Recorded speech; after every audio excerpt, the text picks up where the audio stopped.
আসসালামু আলাইকুম।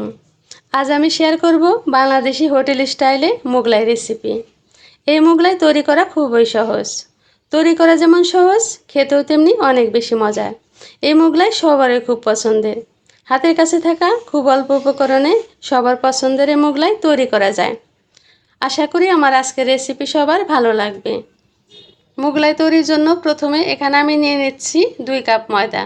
চাইলে আপনারা আটা দিয়েও এই মোগলাই পরোটাটা তৈরি করতে পারেন। এবার এখানে দিয়ে দিচ্ছি আমি 1 টেবিল চামচ চিনি।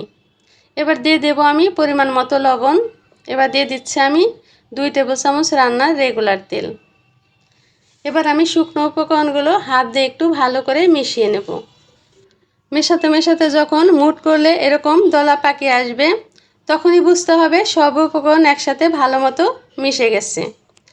এবার এখানে আমি অল্প অল্প করে পানি দিয়ে দিব। অল্প অল্প করে পানি দিয়ে একটা সফট ডো আমি তৈরি করে নেব। আমার ডো তৈরি করা হয়ে গেছে। এবার এর উপর আমি একটু তেল মেখে নেব, যাতে ডোয়ের উপরে অংশটা ড্রাই হয়ে না যায়। এবার আমি ঢাকনা দিয়ে ঢেকে 10 মিনিটের মতো রেখে দেব। এবার একটা বাটিতে আমি নিয়ে নিচ্ছি 1 কাপের মতো পেঁয়াজ। এবার নিয়ে নেব আমি 1 টেবিল চামচ কাঁচামরিচ কুচি, 1 টেবিল চামচ ধনিয়া পাতা কুচি, নিয়ে নিচ্ছি পরিমাণ মতো লবণ, নিয়ে নিচ্ছি হাফ চা চামচ চাট মশলা। চাট মশলার পরিবর্তে এখানে আপনারা চটপটি মশলাটাও ব্যবহার করতে পারেন।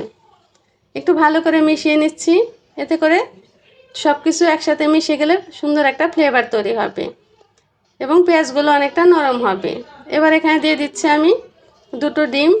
ডিম আমি ভালো করে ফেটিয়ে নেব এবং পেঁয়াজের সাথে ভালো করে মিশিয়ে নেব। একটু ভালো করে মিশিয়ে নিতে হবে। এবার আমি যে ডোটা রেডি করে রেখেছিলাম সেটা আবারও একটু ভালো করে মেখে নিচ্ছি। এবার এটাকে আমি সমান 3 ভাগে ভাগ করব, অর্থাৎ 3টা লেচি আমি এখান থেকে কেটে নেব। একটা লেচি নিয়ে আমি এভাবে রাউন্ড শেপ দিয়ে নিচ্ছি, একটু ময়দা ছিটিয়ে নেব। এতে করে রুটিটা বেলতে অনেক সুবিধা হয়। একটা বড় সাইজে রুটি বেলে নিতে হবে, তবে রুটিটা খুব বেশি পাতলা হবে না, আবার খুব বেশি মোটাও হবে না।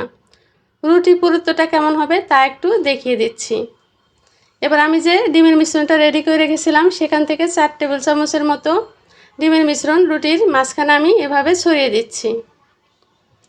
এবার রুটির এক পাশ আমি ভাঁজ করে নেব। ভাঁজ করে রুটির মুখে কিছুটা ডিমের মিশ্রণ লাগিয়ে নেব। এতে করে মোগলাই ভাজার সময় মোগলাইয়ের মুখটা একদমই খুলে যাবে না। এভাবে করে আমি সব পাশে ডিমের মিশ্রণ লাগিয়ে নেব এবং মুখটা ভালো করে আটকে দেব। আমার মোগলাই তৈরি করা হয়ে গেছে। এভাবে করে আমি বাকি সবগুলো মোগলাই রেডি করে নেব। এবার আমি চুলায় ভাজতে চলে যাব। চুলায় একটি প্যান বসিয়ে তেল আমি আগে থেকে গরম করে নিয়েছি। গরম তেলে খুব সাবধানে মোগলাই ছেড়ে দিতে হবে। এবার এক পাশ আমি উল্টিয়ে দিচ্ছি। খুব বেশি গরম তেলে মোগলাই ভাজা যাবে না। চুলা জালটা মাঝারি করে মোগলাই এভাবে উল্টিয়ে উল্টিয়ে ভেজে নিতে হবে। এভাবে উল্টিয়ে উল্টিয়ে মোগলাইটা ভেজে নিচ্ছি। দেখুন কতটা ফুলে উঠেছে। আমার মোগলাই ভাজা একদমই হয়ে গেছে। এবার প্যান থেকে আমি মোগলাই তুলে নিচ্ছি। এভাবে করে বাকি সবগুলো মোগলাই আমি ভেজে নেব।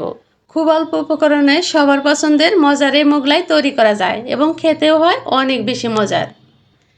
এবার একটু হোটেল স্টাইল করে মোগলাই পরোটাটা আমি কেটে দেখাচ্ছি। আপনারা যে কোনো সাইজের করে কেটে নিতে পারেন। রেডি হয়ে গেল আমার ভীষণ মজার মোগলাই পরোটা। আশা করি আমার আজকের রেসিপি সবার ভালো লেগেছে। রেসিপিটি যদি ভালো লাগে তাহলে একটি লাইক দিবেন, আমার চ্যানেলটি সাবস্ক্রাইব করবেন। সবাই ভালো থাকবেন। আল্লাহ হাফেজ।